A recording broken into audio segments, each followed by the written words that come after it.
Bonjour à toutes et à tous, bienvenue dans les rendez-vous de l'histoire. Pour Paul, les Écritures sont juives progressivement. Pour les anciens chrétiens, les auteurs chrétiens plus exactement, la Bible se constitue en un Ancien et un Nouveau Testament. Comment les Écritures juives sont-elles devenues la Bible chrétienne et comment se sont-elles diffusées? De toutes ces questions, on va les aborder grâce à la participation d'Anne-Catherine Baudouin. Anne-Catherine Baudouin, bonjour. Bonjour. Merci de participer à cette émission, une émission particulière puisqu'on va s'intéresser donc à la Bible. Je rappelle que vous êtes maîtresse de conférence à l'Institut catholique de Paris et chargée du christianisme ancien et que vous avez publié en 2024. Vous êtes l'auteur d'un collectif intitulé « Que faire du Notre Père ?» Alors on va aborder toute cette question de la Bible. Alors comment cette Bible s'est-elle diffusée en définitive dans la tradition juive, Anne-Catherine Baudouin? Oui. Eh bien écoutez, avant de se diffuser, déjà il a fallu qu'elle se constitue.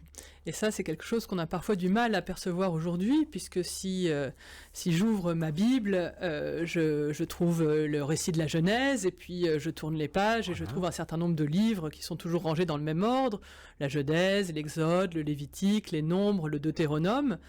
Mais cet ensemble-là, cet ensemble de 5 livres, les chrétiens l'appellent parfois le Pentateuque, donc les 5 rouleaux, parce que effectivement, ce sont 5 livres qui fonctionnent ensemble depuis aussi loin qu'on puisse le savoir, et c'est ce que les Juifs appellent la Torah, c'est-à-dire la loi. Mais cette Torah, il n'y a pas eu un scribe à un moment qui s'est assis et qui a pris son calame, puisqu'on écrit avec un roseau dans l'Antiquité, et qui s'est dit « je vais mettre par écrit la loi des Juifs ». C'est un texte qui s'est constitué progressivement. Par exemple, on pouvait avoir besoin de bénédictions qui existaient, on pouvait avoir des récits qui existaient, par exemple les récits de création qui font partie de la tradition orale des peuples.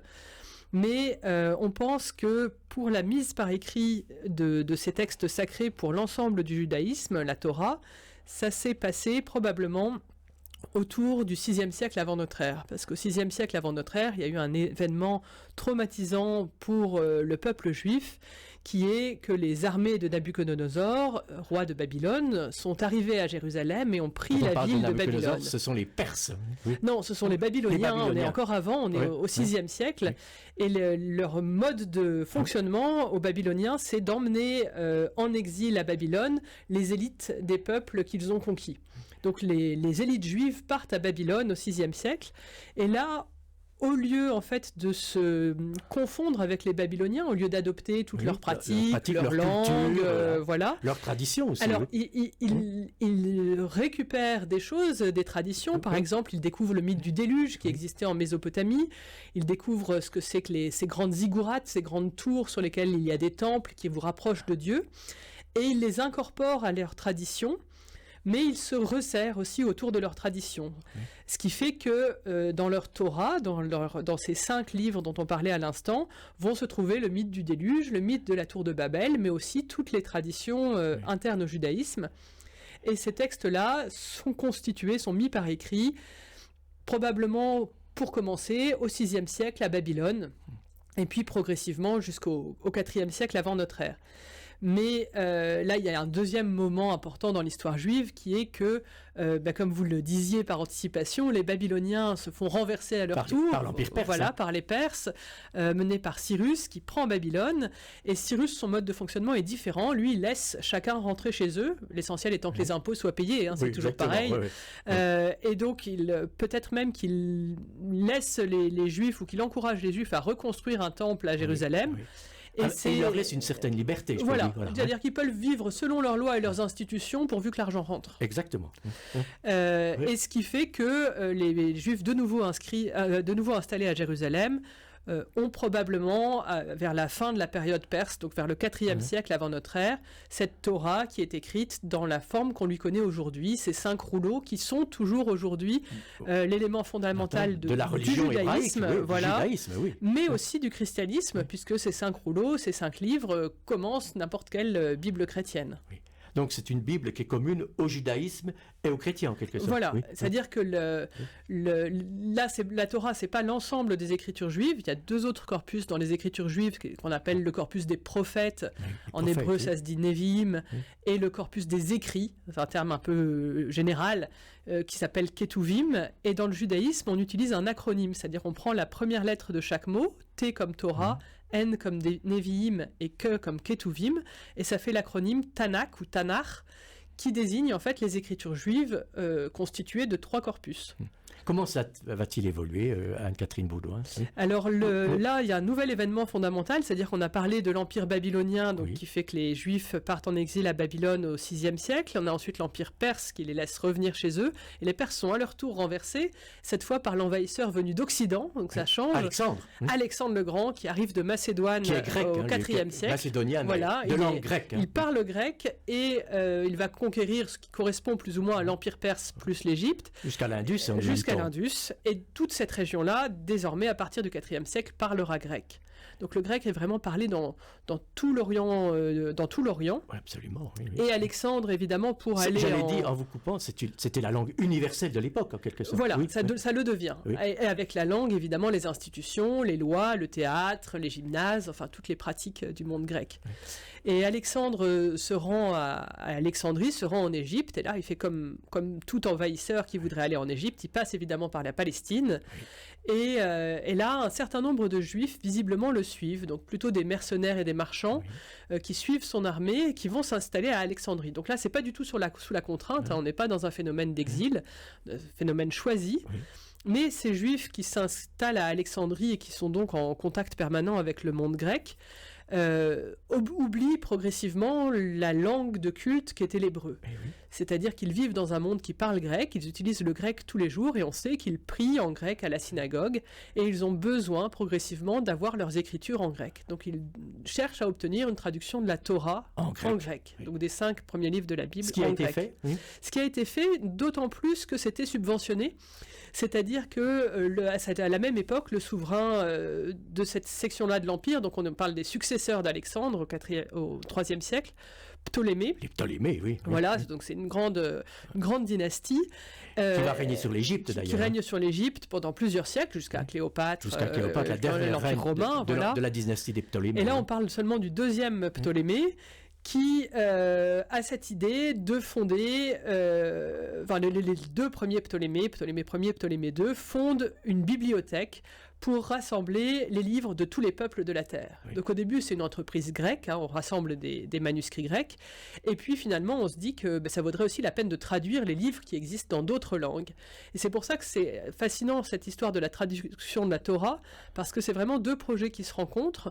Un projet de la communauté qui a besoin d'avoir ses écritures dans la langue qu'elle parle. Ce qu'on appelle la langue vernaculaire. La langue vernaculaire, la langue courante, la langue de tous les jours. Et en même temps, un projet du roi, un projet des érudits d'Alexandrie, qui est d'avoir une traduction de tous les livres des peuples de la terre, et donc y compris du livre des Juifs, de la Torah. Donc au IIIe siècle à Alexandrie, la Torah est traduite d'hébreu en grec. Progressivement, on traduira aussi les autres parties du corpus, les prophètes et les écrits. Mais ce qui est fascinant, c'est que pour les Juifs d'Alexandrie, on en a un témoignage par exemple au 1er siècle avec un certain Philon d'Alexandrie qui est un philosophe à peu près contemporain de Jésus, première moitié du 1er siècle. Pour lui, qu'on lise les écritures juives en grec ou en hébreu, c'est la même force, c'est le même texte, c'est la même puissance. Donc il n'y a pas ce rapport à l'hébreu qu'on voit aujourd'hui dans le judaïsme où on prie à la synagogue toujours en hébreu. En hébreu, oui. Là, c'est vraiment un moment où, alors on voit qu'il y a des dissensions dans le judaïsme, tout le monde n'est pas d'accord, mais pour les Juifs d'Alexandrie, la Torah peut très bien se lire en grec et elle a autant de force qu'en hébreu. Est-ce qu'il va y avoir ensuite la conquête romaine? Est-ce que la conquête romaine va changer un petit peu les choses? Alors, la conquête romaine, donc, qui vient d'Occident, ça va en fait avoir pour effet qu'on parle le grec dans tout l'Empire romain. Parce que nous, on associe le latin au romain, mais en fait, la langue vernaculaire de l'Empire romain, c'est le grec. C'est-à-dire le latin. Le latin, c'est la langue de l'armée. C'est la langue aussi qu'on parle le plus fréquemment, certainement à Rome et dans l'Ouest, en Occident. Mais le grec, c'est la langue des marchands, c'est la langue de la circulation, et en fait, c'est aussi la langue de la culture. Et donc, tous ces attachements font que vraiment, c'est le grec qui est parlé dans l'ensemble de l'Empire. Ce qui a une conséquence immense pour les chrétiens qui sont en train d'émerger dans la 2e moitié du 1er siècle, c'est que les Écritures sont disponibles en grec. Uniquement en grec, oui. Alors, elles sont disponibles en hébreu, Oui. mais il y a à peu près autant de personnes qui parlent hébreu dans l'Empire romain que de gens qui parlent coréen aujourd'hui. Oui. C'est-à-dire la langue coréenne, elle est circonscrite aux habitants de la Corée et un tout petit peu plus. Mais si on pense à l'anglais, par exemple, il est baragouiné dans le monde entier. Bon, donc on peut dire que le grec de l'époque, c'est l'anglais d'aujourd'hui. C'est l'anglais d'aujourd'hui, exactement. On ne le parle pas forcément super bien, hein, comme vous et moi, on a du mal, mais on le comprend, on s'en sort, et c'est toujours plus familier que le coréen ou que l'hébreu, du coup, dans l'Antiquité. Oui. Donc cette Bible, elle est traduite en grec en quelque sorte. Voilà, elle existe en grec. Elle existe en grec, oui. Et je parle de traduction, mais ce n'est pas une traduction en quelque sorte. Alors, si, vous avez raison, c'est une traduction, mais qui a autant de force que l'original. Oui. Donc c'est un rapport à la traduction qui est un peu différent que celui que nous, on a aujourd'hui, effectivement. Oui. Et ce qui fait que... là, il faut peut-être qu'on se resitue un peu dans le christianisme du 1er siècle. Absolument, oui, on peut faire un petit peu d'histoire. Voilà, on va parler de Paul, par exemple. Paul, qui écrit en grec. Qui est juif, grec. Mais qui écrit en grec. Exactement. Paul est même pharisien, donc un des courants du judaïsme qui est particulièrement soucieux d'être scrupuleux et de suivre les prescriptions des Écritures sans les enfreindre, donc des gens qui rajoutent aussi énormément de prescriptions autour des lois fondamentales pour être sûr de ne pas les enfreindre. Et ces pharisiens, donc ce mouvement du judaïsme du 1er siècle, a la caractéristique justement d'avoir dans ces Écritures pas seulement la Torah, mais aussi les prophètes et les écrits, c'est-à-dire un corpus assez large pour le judaïsme. Or, Paul est pharisien. Donc Paul va hériter de ce corpus assez large. Il ne va pas faire comme d'autres mouvements. Par exemple, on connaît aussi les Sadducéens qui sont mentionnés dans le Nouveau Testament. Oui, bien sûr. Ou peut-être les Samaritains qui existent encore aujourd'hui en Samarie, au nord de Jérusalem. Ces mouvements-là, les Sadducéens et les Samaritains, ne reconnaissent la sacralité que de la Torah, que des 5 premiers livres. Oui. Alors que les pharisiens ont un corpus plus large. Or, Paul est pharisien. Donc Paul hérite de ce corpus plus large. Et ce qui est remarquable chez Paul, c'est que souvent on parle de la conversion de Paul. Oui. Mais Paul, pour lui, c'est pas converti. Il n'a pas changé de... Nous disons Évangile, oui. Exact. Oui. Il n'a pas changé de religion, Paul, de son point de vue. En tant que juif, il a reconnu que le Messie, c'était le Christ. Mais il ne s'est pas converti au christianisme. Il a eu la certitude que ce Messie annoncé par les Écritures juives, c'était le Christ qui venait à sa rencontre. Donc Paul ne considère pas du tout qu'il a changé de religion.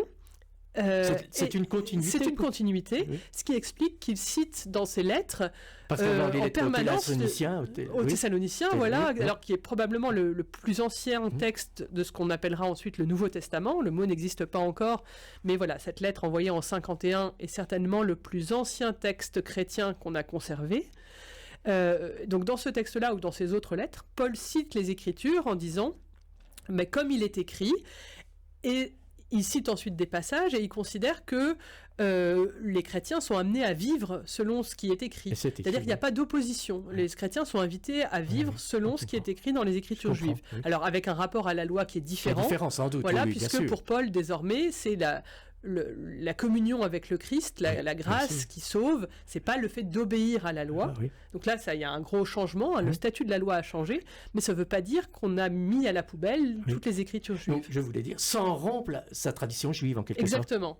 Pour lui, vraiment, c'est un accomplissement. Voilà. Et les auteurs des évangiles, qui écrivent un petit peu après Paul, ça aussi, c'est vraiment quelque chose qu'il faut avoir bien en tête, c'est qu'au moment où Paul visite les communautés pour leur parler du Christ, il ne peut pas leur dire, si vous voulez en savoir plus, lisez l'évangile de Marc. L'évangile de Marc n'est pas encore écrit. Il va être écrit au cours des années 60-70 de notre ère. Les évangiles de Matthieu et Luc un peu après. L'évangile de Jean encore plus tard, autour de 100. En grec aussi. Et ces textes-là, ces évangiles auront aussi la caractéristique de ne pas refuser les écritures juives, mais de les utiliser. De les intégrer en quelque sorte. De les intégrer. Et même de raconter la vie de Jésus en les utilisant pour montrer que le Christ a accompli ses écritures.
Quand le passé se fait présent, les rendez-vous de l'histoire, Jean-Paul Maigret.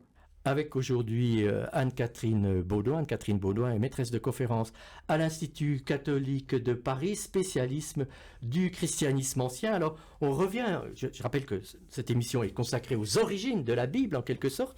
Pour nous, catholiques, on apprend beaucoup de choses avec vous, Anne-Catherine Baudouin. Alors, les chrétiens utilisent en quelque sorte la Bible en hébreu, d'une certaine façon, non? Ou en grec? Oui. Visiblement, plutôt en grec, pas du tout en hébreu. Oui. C'est quand même plus facile parce que cette langue-là est parlée par tout le monde. Bien sûr.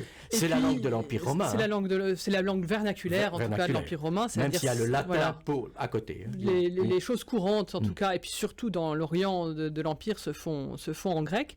Et il semblerait que même Paul, dont on l'a dit, qui est écrit en grec, cite aussi les Écritures dans leur forme grecque. C'est-à-dire que même si c'est un juif pharisien,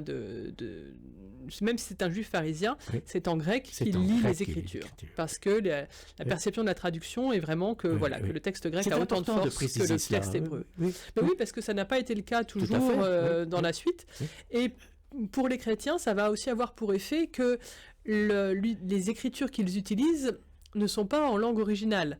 Alors, évidemment, quelques siècles après, on aura l'entreprise de Saint Jérôme de traduire les Écritures en latin à partir de l'hébreu pour les Écritures, pour l'Ancien Testament. Mais ça va quand même donner aux chrétiens une certaine habitude, en fait, de la traduction, qui fait aussi qu'aujourd'hui, quand vous lisez votre Bible, vous la lisez en français. Vous la lisez dans votre langue à vous, dans votre langue maternelle, vernaculaire. On sait que ce n'est pas le cas pour toutes les religions, que ce soit dans l'Antiquité ou aujourd'hui. Ça implique un rapport au texte dans lequel l'essentiel, c'est de comprendre ce qu'on lit et non pas de réciter une langue sacrée. Donc, ce qui est aussi une particularité pour le christianisme. Mais, nos chrétiens de l'Antiquité, ce qu'il faut avoir en tête, c'est qu'au moment où Paul écrit ses lettres ou au moment où les évangiles sont mis par écrit autour des années 70-80 de notre ère, le corpus des Écritures juives n'est pas encore vraiment clos, en fait. C'est-à-dire qu'on a parlé de la Torah, ça va, les 5 premiers livres de la Bible, ça c'est établi. Aucun problème. Les prophètes, ça y est aussi, là, depuis le 3e siècle, c'est à peu près clos. Mais le dernier corpus, qu'on appelle les écrits, on y trouve une allusion, par exemple, dans l'évangile de Luc, on a Jésus ressuscité dans Luc 24, qui dit qu'il enseigne à ses disciples, à partir de la loi, des prophètes et des psaumes, ce qui le concerne. On voit un corpus en 3 parties, la loi, les prophètes et les psaumes, et en fait les écrits. Et ça, ceux qu'on va appeler bientôt les rabbins, donc les maîtres d'enseignement du judaïsme, ont à cœur de clore ce corpus pour déterminer quels livres sont sacrés. Et ça intervient dans un contexte très particulier qui est celui de la deuxième grande catastrophe du judaïsme. On a parlé tout à l'heure de la destruction du premier temple au 6e siècle avant notre ère. Et là, c'est la destruction du deuxième temple en 70. Sous l'Empire romain. Sous l'Empire romain, c'est-à-dire que le général Vespasien, et puis Vespasien devient empereur, et c'est son fils, le général Titus, qui va prendre Jérusalem. Qui va devenir empereur également. Qui deviendra empereur également. Qui essaye de mater en fait des révoltes juives qui ne cessent d'avoir lieu depuis quelques années dans cette partie-là de l'Empire. Et en 70, Jérusalem est prise et un incendie peut-être provoqué par accident détruit le temple de Jérusalem. Et plus que ça, les Juifs Le temple de Jérusalem, c'est le temple de Salomon, oui. Non, du coup, c'est le deuxième temple. C'est le deuxième temple. Voilà, celui qui est reconstruit au retour d'exil, donc dans la période perse, et qui a été embelli par Hérode le Grand. Le Nouveau Testament y fait allusion de temps en temps. Donc ce deuxième temple qui était magnifique, qui était sur une esplanade de 12 hectares. Qui a encore des vestiges aujourd'hui. Qui a encore des vestiges, qu'on appelle par exemple le mur des Lamentations. Exactement. C'est un des murs de soutènement du temple, mais il y a aussi l'escalier qui y mène. Il y a aussi un certain nombre d'inscriptions qui y sont liées. Ce temple magnifique est détruit. Et ce qui jette les Juifs en fait dans une grande perplexité, puisque leur foi, leur religion était fondée sur 3 piliers. La loi, le temple et le peuple. Une seule loi, un seul temple, un seul peuple. Or là, le peuple, en plus, va être dispersé, c'est-à-dire que les autorités romaines, à certaines époques, là, fin du 1er siècle, début du 2e siècle, interdisent aux Juifs d'habiter Jérusalem. Donc le peuple est dispersé. Le temple est détruit. Donc il ne reste plus que la loi, il ne reste plus que les Écritures, en fait, pour se rassembler.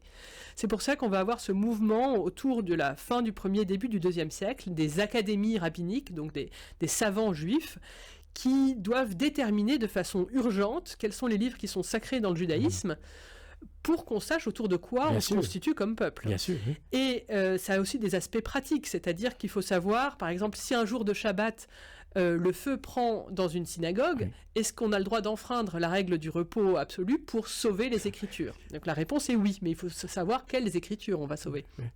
Ou, pour un autre aspect pratique, pour quel livre on doit se laver les mains avant de le toucher, pour passer du profane au sacré et puis du sacré au profane. Oui. Donc ça, c'est un des aspects qui fait que les rabbins constituent des listes sacrées, constituent ce qu'on appelle le canon des Écritures juives. Et il est possible que ce renforcement en fait, autour du canon soit aussi lié à l'émergence du christianisme. Parce que, comme on le disait à l'instant, le christianisme utilise les Écritures juives. Oui. Et le risque pour les Juifs, c'est de voir les chrétiens utiliser leurs Écritures. Leurs propres Écritures, oui. Et puis même progressivement, ça peut être un danger pour ajouter encore des choses. Voilà. Donc, et puis on voit à cette époque-là qu'il y a vraiment c'est cette question de la séparation entre le judaïsme et le christianisme qui est passionnante. Du côté des chrétiens, les Écritures juives sont entièrement annexées, c'est-à-dire qu'elles sont utilisées comme Paul les utilise, comme les évangélistes les utilisent. Les chrétiens sont invités à continuer à les lire. Et alors il y aura un chrétien au milieu du IIe siècle qui va poser la question, qui va dire mais moi je pense que les Écritures juives, on pourrait s'en passer parce que vraiment le Dieu de l'Ancien Testament, le Dieu jaloux, ça correspond pas du tout au même Dieu qui est le Père de Jésus, qui est un Dieu bon. Et ce chrétien qui s'appelle Marcion est peut-être le premier à proposer ce qu'on pourrait appeler un Nouveau Testament, c'est un petit peu anachronique, mais Marcion propose qu'on ne garde que l'œuvre de Luc, donc l'évangile de Luc et les actes des apôtres, et 10 lettres de Paul, et que le corpus des Écritures chrétiennes, ce soit ça. Donc il est le premier, en fait, à parler d'un canon chrétien, en disant, voilà, on pourrait n'avoir que ça. Ce qu'il y a, c'est qu'il propose un canon qui est quand même très étroit, et qui fait que les évêques de l'époque, on ne parle pas encore de pape à cette époque-là, il n'y a pas une autorité dans le christianisme, mais les évêques trouvent que ce corpus est trop réduit, notamment parce que comme Paul et les évangélistes citent les Écritures juives, c'est le signe qu'il faut les garder. Et donc les chrétiens, progressivement, à la fin du IIe siècle, se retrouvent avec un corpus de textes dans lesquels il y a à la fois les Écritures juives et les textes chrétiens. Ce qui explique peut-être aussi pourquoi les Juifs avaient eu besoin de clore leur canon, c'est-à-dire qu'ils voyaient peut-être poindre à l'horizon le fait qu'on rajoute des textes dans le canon et qu'on y ajoute des textes chrétiens qui, évidemment, les intéressaient pas du tout. Donc c'est une situation qui est vraiment très particulière, puisque les chrétiens constituent leur canon en annexant les Écritures juives et en y ajoutant leurs propres Écritures. Voilà. Ce qui fait qu'à la fin du 1er siècle, quand un chrétien disait les Écritures, par exemple quand Paul dit les Écritures, il veut dire les Écritures juives, mais un siècle plus tard, à la fin du 2e siècle, plus du tout ça, quand on dit les Écritures, c'est aussi bien les Écritures tirées du judaïsme que du christianisme, que les évangiles, les lettres de Paul et les autres écrits. Et il y a un autre phénomène qui va avec, qui est fascinant pour l'histoire du livre, qui est que les Écritures étaient toujours sur rouleau dans l'Antiquité. Tout à l'heure, je parlais du Pentateuque, c'est les 5 rouleaux. Et au 1er siècle, dans le monde romain, à Rome, c'est un poète latin, Martial, qui est notre premier témoin pour cela, on invente le codex, c'est-à-dire le livre rangé comme on l'a aujourd'hui, c'est-à-dire des feuilles pliées en deux. C'est beaucoup plus facile à manier. Si vous voulez retrouver un passage dans un codex, vous feuilletez, vous retrouvez. Si vous voulez trouver un passage dans un rouleau, c'est extrêmement compliqué puisque vous devez suivre un déroulé d'un côté, rouler de l'autre, et quand vous arrivez au bout du rouleau, il faut le redérouler dans l'autre sens pour pouvoir le recommencer. Et l'invention du codex, c'est très pratique, et au départ, c'est fait vraiment de façon comme un manuel en fait, c'est-à-dire c'est les livres techniques qu'on écrit sur codex, alors que les livres nobles, la littérature, on l'écrit sur rouleau. Et il semblerait que les chrétiens aient toujours écrit leurs écrits à eux sur codex, c'est-à-dire considérant que les évangiles ou les lettres de Paul, c'était de l'ordre du manuel, c'est pas de la littérature. C'est quelque chose pour vivre pratiquement. Et donc, c'est écrit sur un support qui n'est pas noble, parce que ce qui compte, c'est ce qui est dedans, et pas la forme, pas la manière, et pas le support. Et donc, c'est une autre révolution pour le christianisme. C'est à la fois avoir un corpus d'écritures sacrées qui comprennent l'Ancien et le Nouveau Testament, et l'écrire sur ce recueil de codex, donc de feuilles pliées, de feuilles de manuel. Et c'est cet ensemble-là qu'on va appeler progressivement la Bible, Au départ, le mot grec ta biblia, c'est un pluriel, c'est les livres. Et puis, progressivement, au IVe siècle, on va matériellement être capable de faire un codex avec toutes les écritures dedans, Ancien et Nouveau Testament. Et c'est ce codex-là qu'on va appeler maintenant d'un singulier la Bible, en passant par le latin. Donc on est passé vraiment des livres qui constituaient une bibliothèque à un seul livre, la Bible. Qu'on a encore aujourd'hui. Voilà. Mais vous pouvez avoir, vous, une édition différente de votre voisin. Moi, j'ai la Bible Jérusalem, qui n'est pas la Bible des protestants, par exemple. Voilà, très souvent, les protestants, en fait, au moment de la Réforme, quand ils ont défini leur canon scripturaire, ont préféré exclure des textes qui ne sont pas dans le canon juif. Et ces textes-là, les catholiques les ont gardés, considérant que c'était des écrits qui apportaient de la sagesse. Donc les protestants les appellent apocryphes, et généralement elles ne sont pas dans la traduction protestante qui s'appelle la Bible second, mais elles sont présentes dans la traduction écuménique de la Bible, et ils sont présents dans la Bible de Jérusalem. Les catholiques les appellent du mot un peu barbare de deutéro-canonique, donc c'est-à-dire qu'ils sont entrés en deuxième place dans le canon.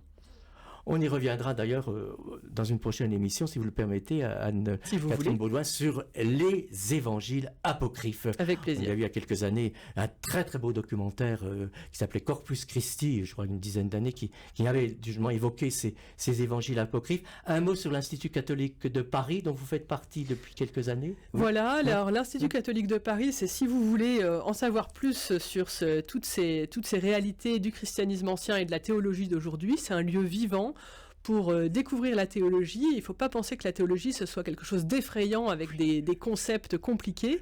C'est vraiment essayer de comprendre comment le christianisme s'est construit et se vit aujourd'hui. Et moi, je dirige l'école des langues et civilisations de l'Orient chrétien, où on peut venir étudier toutes ces langues bibliques, mais aussi toutes les langues mésopotamiennes, toutes celles qui sont écrites en écriture cunéiforme. Donc si vous voulez lire les premiers textes qui ont été écrits dans l'histoire de l'humanité, faites-nous signe, on vous accueillera avec plaisir. À l'Institut catholique de Paris, qui se situe exactement C'est à l'angle de la rue d'Assas et de la rue de Vaugirard, dans le 6e arrondissement de Paris. Merci infiniment de nous d'avoir évoqué les origines donc de cette Bible chrétienne, avec toute cette évolution depuis les traditions juives. Et puis je rappelle que vous allez faire paraître, je crois, au printemps prochain, un nouvel ouvrage, Anne-Catherine Baudouin. Voilà, ma thèse était consacrée à Ponce Pilate, et donc j'en ai rédigé, comme elle était très, très complexe et très touffue, j'en ai rédigé une version un peu grand public, et ça sera un ouvrage sur Ponce Pilate qui paraîtra aux éditions du Cerf dans la collection Personnages bibliques. Oui. Et je rappelle que vous venez à Besançon pour donner des cours également, je crois. Voilà, l'université ouverte à laquelle tout le monde est bienvenu. On peut tout à fait assister à une session de cours de l'université ouverte, je crois pour la modique somme de 80 €.